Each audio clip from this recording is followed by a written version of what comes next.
Thank you for joining me for lesson 84 of daily study through Sefer HaMitzvos.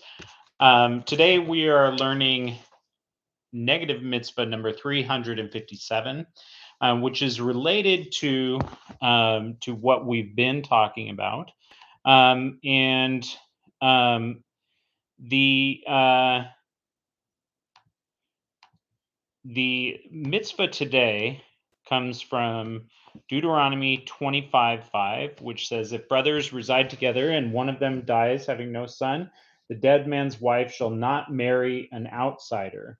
Rather, her husband's brother shall be intimate with her, etc." So the key here is the dead man's wife, the widow, shall not marry an outsider. And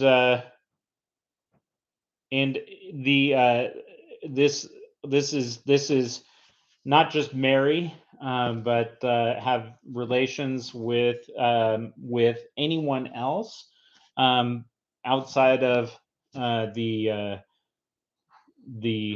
brother-in-law of the dead husband. Um, so we've mentioned before that she's in a sense married to the brother-in-law as soon as her husband is dead.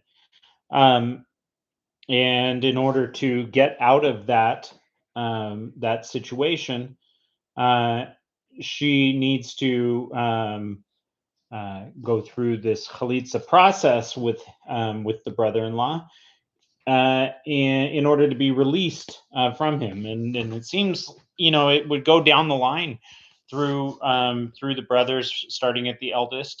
We have this in Genesis, where Tamar is married to Yehuda's son.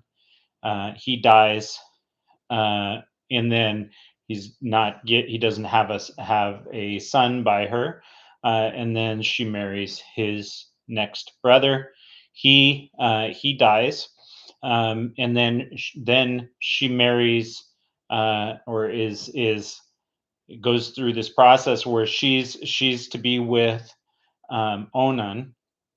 And Onan, he avoids, in a bad way, avoids uh, giving her a child. It says that he wastes his seed, rather than give her what he's supposed to be giving her, which is a son.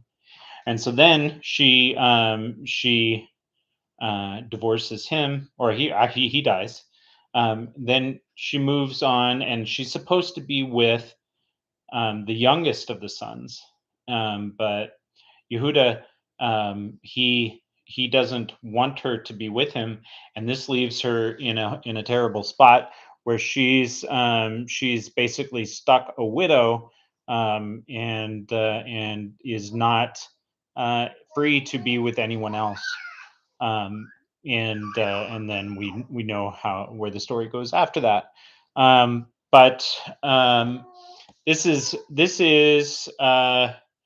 very interesting, that this before the Torah was even given, these practices were already in existence.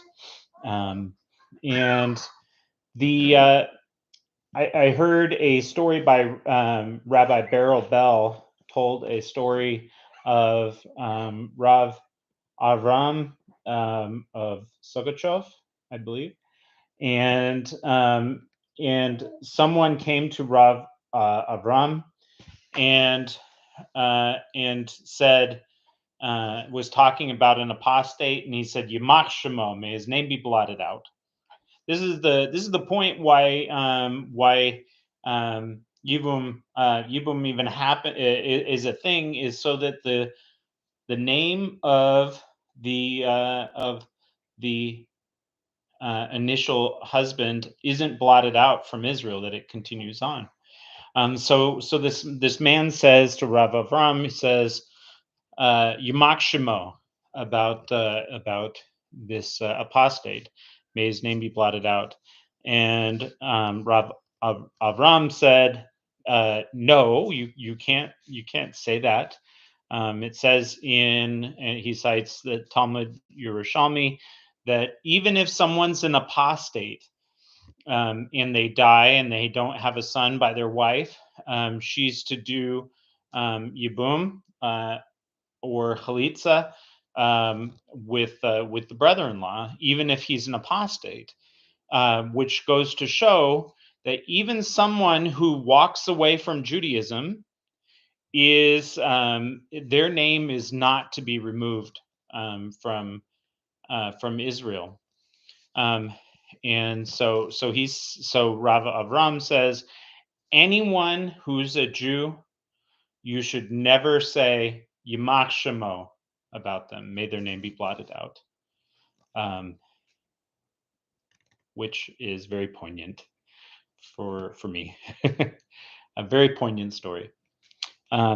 Well, thank you so much for joining me today.